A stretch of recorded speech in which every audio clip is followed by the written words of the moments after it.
Chicken বানানোর জন্য আমি প্রথমেই চিকেনটাকে ভালো করে ধুয়ে নিয়েছি। ধুয়ে নেওয়ার পর একটু ফ্রিজে রেখে দিয়েছি। ফ্রিজে রাখার পরে আমি পাতিলেবুর রস আর সল্ট দিয়ে একটু মাখিয়ে নিচ্ছি যাতে নুনগুলো ভালো করে ঢোকে।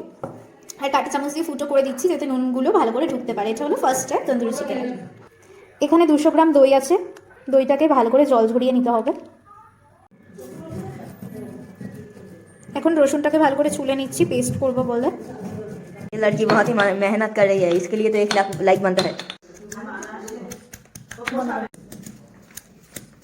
এভারেস্টের যে তন্দুরি চিকেন মশলাটা আছে সেটা আমি দিয়ে দিচ্ছি। 4 টেবিল স্পুন মতন দিচ্ছি। আমি এখানে আন্দাজ করে 4 টেবিল স্পুন দিয়ে দিচ্ছি। 1 টেবিল স্পুন, 2 টেবিল স্পুন, একটু বেশি করেই দিতে হবে বিকজ এটা দিয়েই তো টেস্টটা হয়, তো সেই জন্য আমি এইটুকু দিলাম। দেখে নিন আপনারা। ধরানো যে টক দইটা সেটা দিয়ে দিচ্ছি এক এক করে। ওটা দিয়ে দিলাম। এখানে 200 গ্রাম টক দই রয়েছে। আমি এখানে আদা রসুন বাটা আর লঙ্কা যে গ্রিন চিলি সেটা আমি বেটে রেখেছি, সেটা আমি এখন অ্যাড করে দিচ্ছি এটার মধ্যে ফর টেস্ট পারপাস। দিয়ে দিলাম।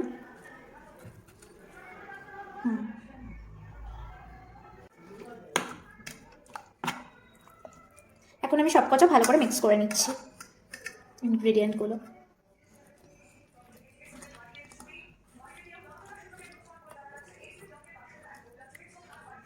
এবার আমি রেড চিলি পাউডারটা একটু দিয়ে নিচ্ছি।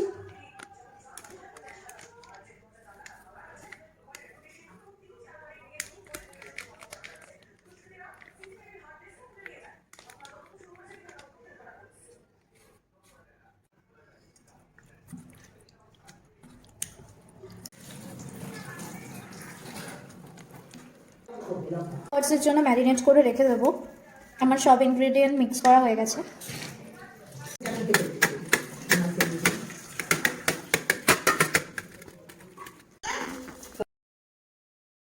আমি প্রথমে চুলাতে সেদ্ধ করে নিয়েছি। আপনারা চাইলে এটা স্কিপও করতে পারেন, ডিরেক্ট আপনারা গ্রিল করতে পারেন। এখন আমি গ্রিল করে নিচ্ছি পুরো তন্দুরি চিকেনগুলোকে। এটা খেতেও দারুণ হয়েছে আর দেখো দেখতেও কতটা সুন্দর হয়েছে।